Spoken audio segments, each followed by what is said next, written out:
Hello, good morning every students.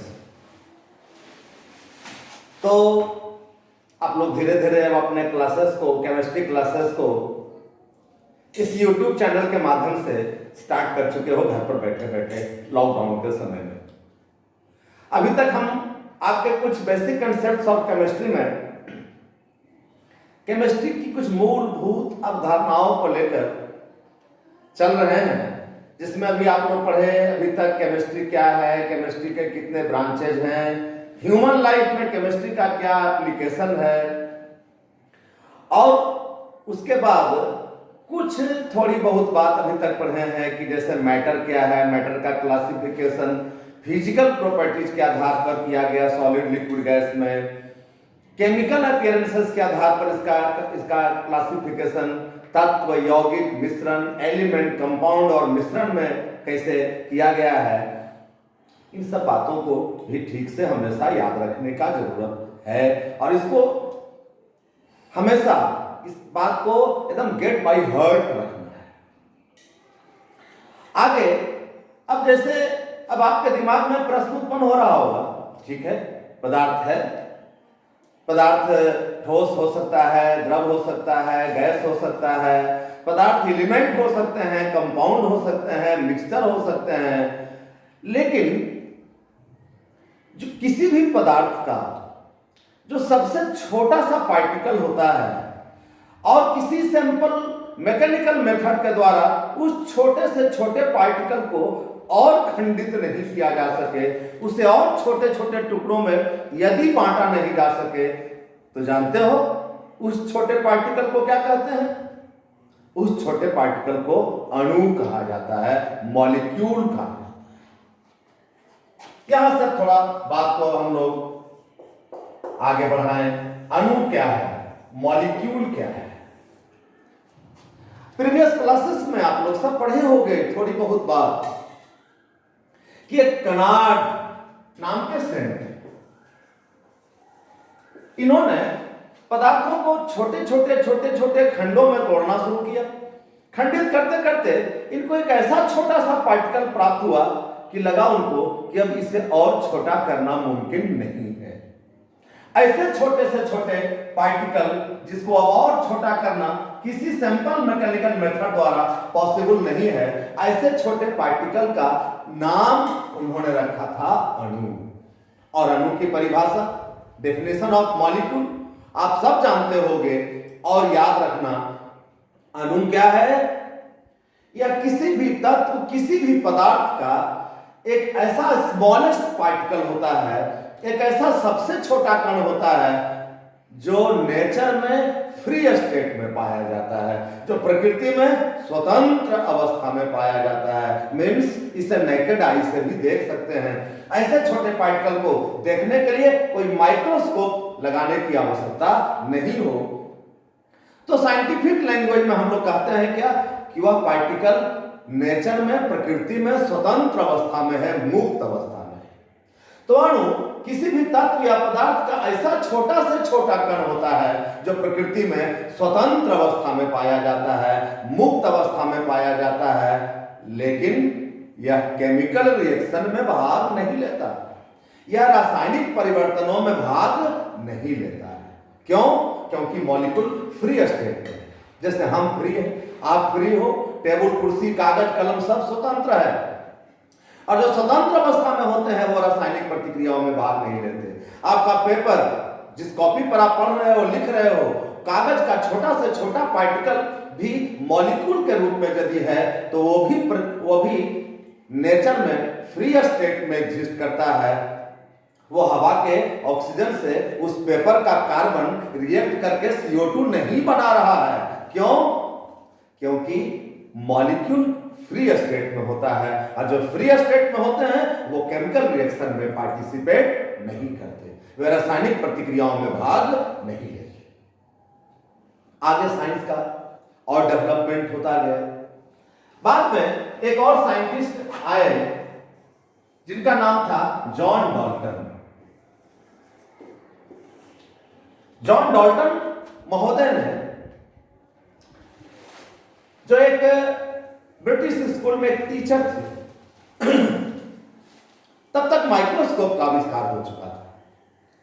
और ऐसे छोटे से छोटे पार्टिकल को जब माइक्रोस्कोप पर रखकर उन्होंने देखा, सूक्ष्मदर्शी यंत्र पर रखकर उन्होंने देखा, तो देखा कि ऐसा जो एक छोटा सा पार्टिकल जिसको अणु कहते हैं, यदि उसको माइक्रोस्कोप से देखा जाए तो यही छोटा पार्टिकल और काफी बड़ा रूप में नजर आता है, और उसके अंदर और भी बहुत छोटे छोटे छोटे छोटे पार्टिकल दिखाई पड़ते हैं। वैसे छोटे पार्टिकल को क्या कहते हैं? परमाणु कहते हैं। अंग्रेजी में इसको एटॉम कहते हैं। अणु का भी छोटा कण परमाणु होता है, यह जानकारी सबसे पहले किसने दिया था? जॉन डाल्टन ने दिया था। कहा इन्होंने कि परमाणु ऐसे छोटे अणु का भी, वह अणु जो प्रकृति में स्वतंत्र अवस्था में पाया जाता है, जिसको नंगी आंखों से देखा जा सकता है, उस अणु के अंदर पाए जाने वाले वैसे छोटे छोटे कण, वैसे छोटे छोटे पार्टिकल्स जिसे नेकेड आई से देखना संभव नहीं है, जिसे माइक्रोस्कोप से ही देखा जा सकता है, स्वतंत्र अवस्था में पाए नहीं जाते।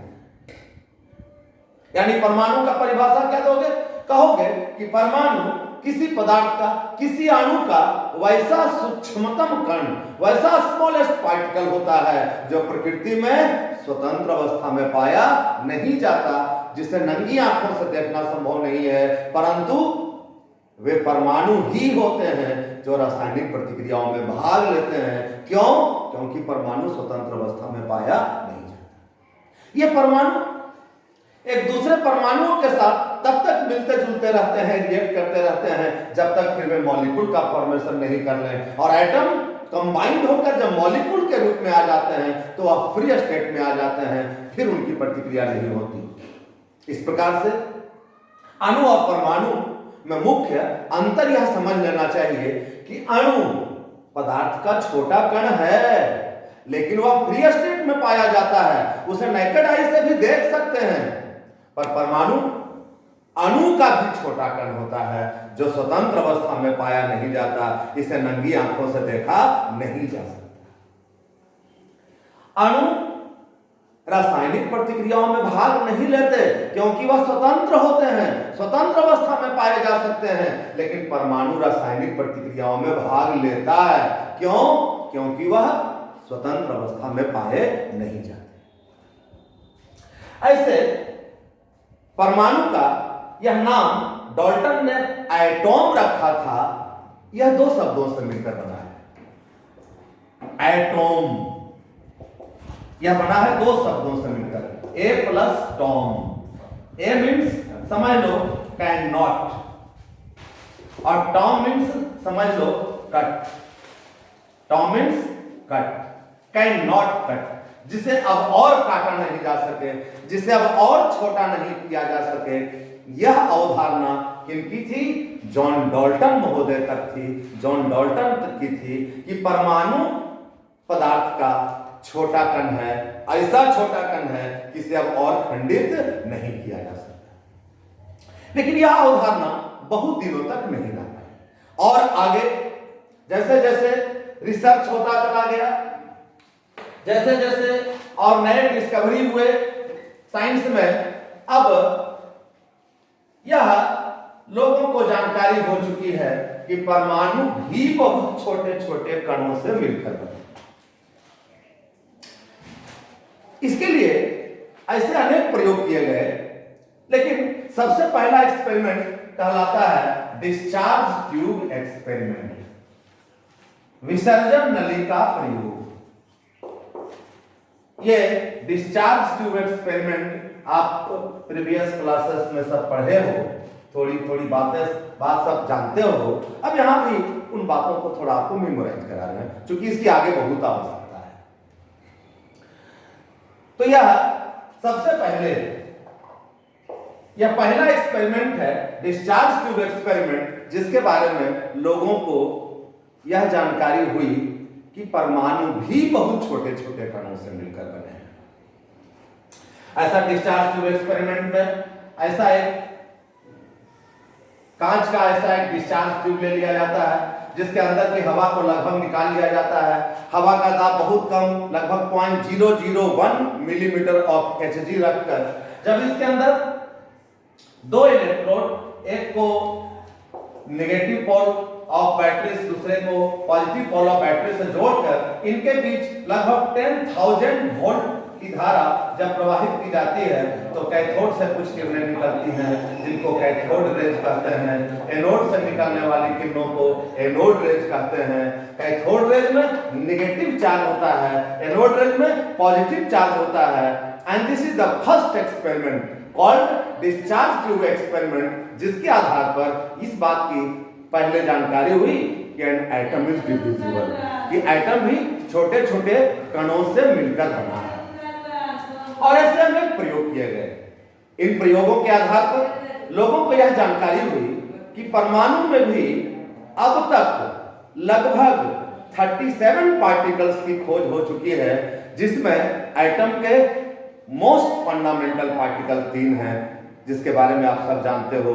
पहला इलेक्ट्रॉन, दूसरा प्रोटॉन और तीसरा न्यूट्रॉन है। ऐसे परमाणु के और भी ढेर सारे कण हैं, लेकिन इसमें परमाणु के मुख्य कण मात्र कितने हैं?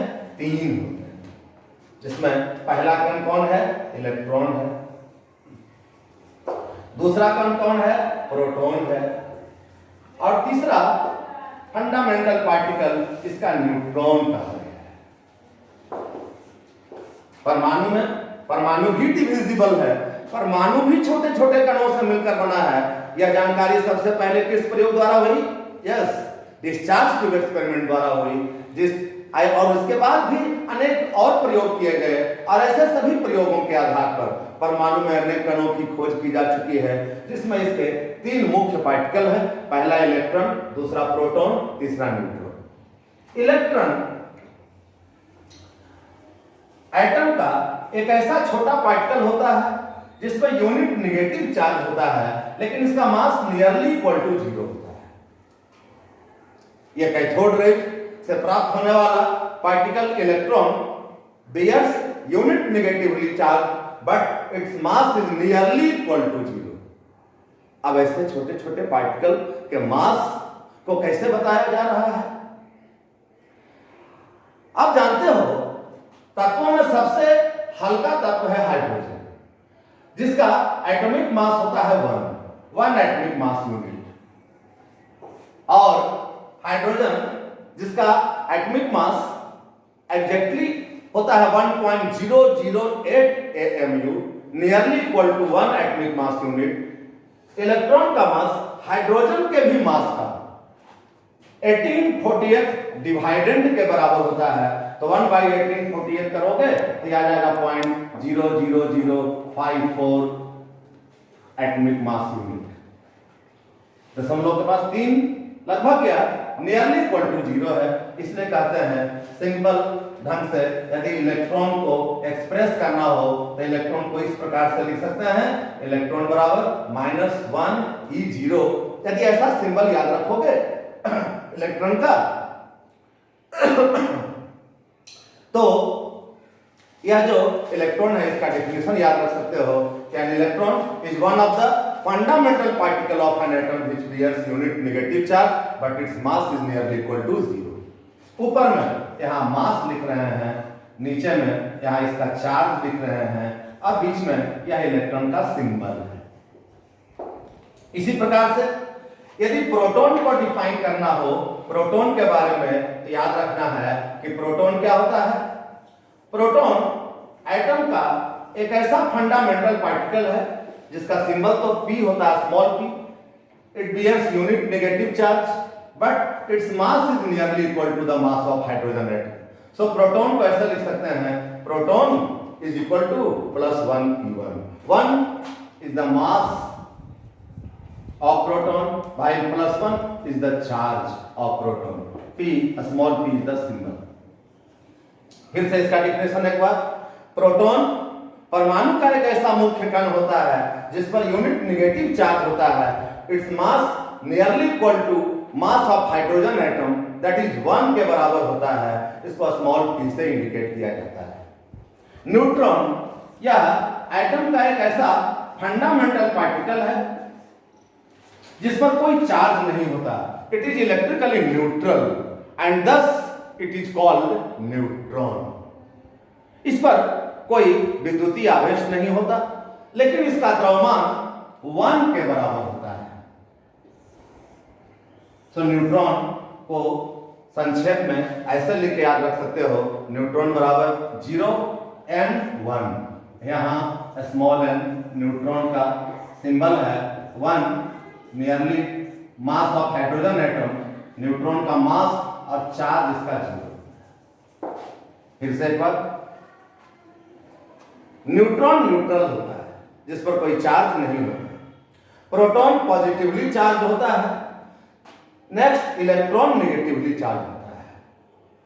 मास इलेक्ट्रॉन का नियरली इक्वल टू 0 होता है, लेकिन प्रोटॉन और न्यूट्रॉन का मास लगभग एक दूसरे के बराबर, जो हाइड्रोजन एटम के मास के बराबर होता है। और ये सब most fundamental particle of atom है, इसको याद रखना चाहिए। अब जानना चाहिए कि जो एटम है, जो इतना छोटा पार्टिकल है जिसे नेकेड आई से देखा भी नहीं जा सकता, जो नेचर में फ्री स्टेट में उपस्थित नहीं होता, उसके अंदर भी इतने सारे पार्टिकल्स हैं, इसका स्ट्रक्चर कैसा होता होगा? ऐसे स्ट्रक्चर ऑफ एन एटम एक अलग से चैप्टर पढ़ना है, काफी डिटेल में उस चैप्टर को जानना है। आपके क्लासेस में अभी कुछ फंडामेंटल कंसेप्ट्स को लेकर चल रहे हैं, ऐसी कुछ बात जो आप लोग पहले से भी कुछ जान रहे हैं, भूल गए होंगे, इस बात को एक कंसेप्ट के रूप में पहले दिमाग में रख करके आगे बढ़ना है। स्ट्रक्चर ऑफ एटम के बारे में ऐसे सिंपली जानते होंगे कि एटम का स्ट्रक्चर स्फेरिकल होता है, वृत्ताकार होता है, जिसके बीच वाले भाग को क्या कहते हैं? न्यूक्लियस कहते हैं, हिंदी में नाभिक या केंद्रक कहते हैं। और ये न्यूक्लियस के बाहर का जो आउटर स्पेस है, आउटर पार्ट है, इसको सेल या किसी को ऑर्बिट भी कहते हैं, हिंदी में इसको कक्षा कहते हैं। इन कक्षाओं में सिर्फ इलेक्ट्रॉन लगातार घूमते रहते हैं।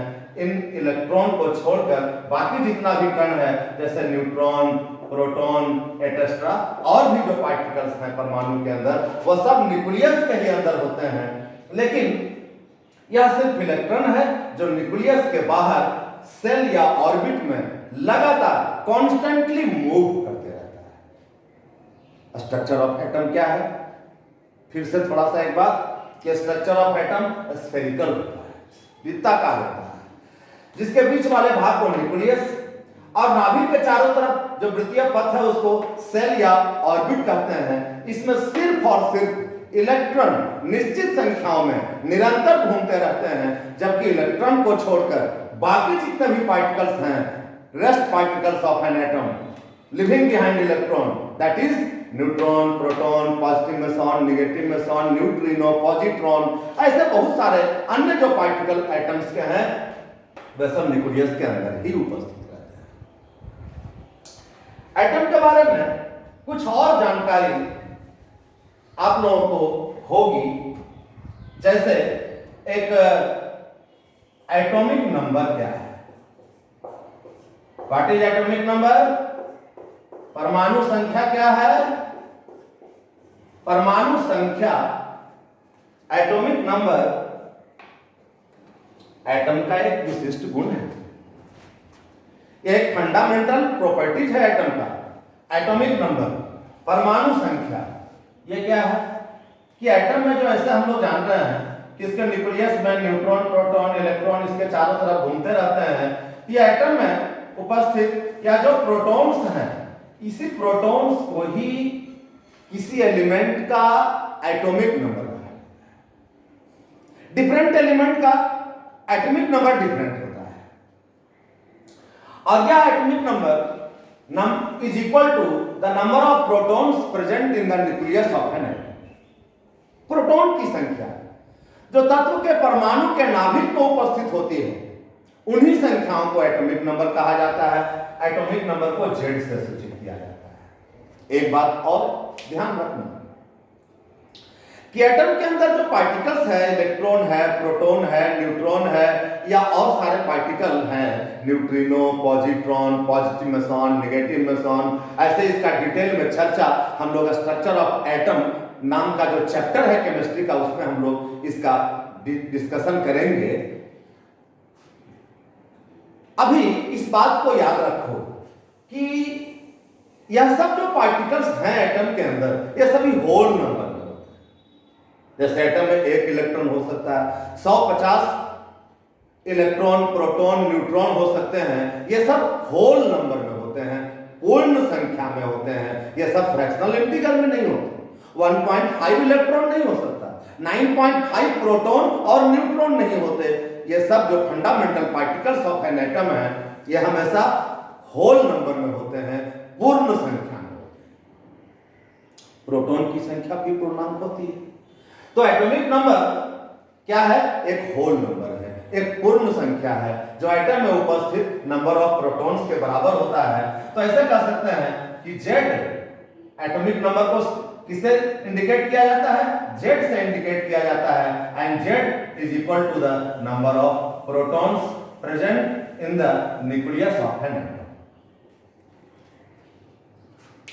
लेकिन अब एटम चाहे किसी भी एलिमेंट का एटम हो, वो इलेक्ट्रिकली न्यूट्रल होता है, वो विद्युततः उदासीन होता है, उस पर कोई आवेश पाया नहीं जाता है। ऐसा क्यों?